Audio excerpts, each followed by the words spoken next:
Vision 2047 పేరుతో మరోసారి publicity stunt కు దిగారంటూ ఏపీ ప్రభుత్వంపై ఫైర్ అయ్యారు వైసీపీ అధ్యక్షుడు వైఎస్ జగన్. ప్రజలను మభ్యపెట్టేందుకు, మాయ చేసేందుకు ఇదొక ఎత్తుగడ మాత్రమే అన్నారు ఆయన. చంద్రబాబు పత్రంలో రాష్ట్ర అవసరాలకు చోటే లేదని విమర్శించారు. 1998లోనూ విజన్ 2020 పేరుతో డాక్యుమెంట్ విడుదల చేశారని, అది ఉమ్మడి రాష్ట్ర చరిత్రలో చీకటి అధ్యాయంగా అభివర్ణించారు. ఆనాడు రైతుల ఆత్మహత్యలు, పనుల కోసం వలసలు, ఉపాధి ఉద్యోగాలు లేక అష్టకష్టాలను దాచేసి చంద్రబాబు విజన్ చుట్టూ నడిపించిన ప్రచారం అంతా ఇంత కాదని చెప్పారు. ప్రైవేటీకరణ పేరుతో ప్రభుత్వ విలువైన ఆస్తులను పప్పుబెల్లాల్లా తన మనుషులకు కట్టబెట్టి అవినీతికి పాల్పడ్డారని ఆరోపించారు. 2014లోనూ చంద్రబాబు విజన్ 2029 డాక్యుమెంట్ ప్రచార ఆర్భాటంగానే మిగిలిపోయిందన్నారు.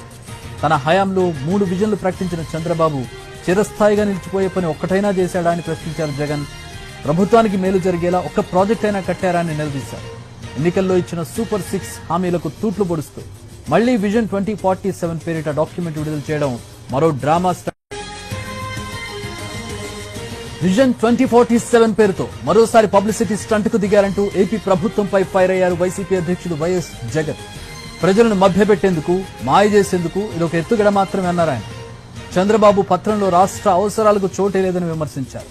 1998లోనూ విజన్ 2020 పేరుతో డాక్యుమెంట్ విడుదల చేశారని, అది ఉమ్మడి రాష్ట్ర చరిత్రలో చీకటి అధ్యాయంగా